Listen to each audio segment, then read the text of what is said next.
На 22 октомври Глория показа стил, достолепие и класа от високо ниво на своя трети самостоятелен спектакъл в най-голямата концертна зала в България.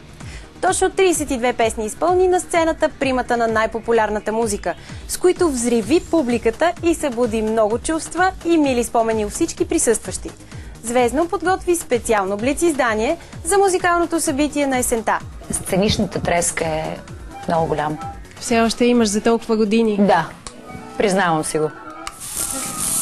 Но може би това е нужно, защото то трябва да те мотивира, нали, да дадеш целият адреналин и абсолютно всичко възможно от себе си, което очакват хората. Не ме обичай, не заслужавам, ти си прекрасен, аз какво ти давам? Трохи от нежност,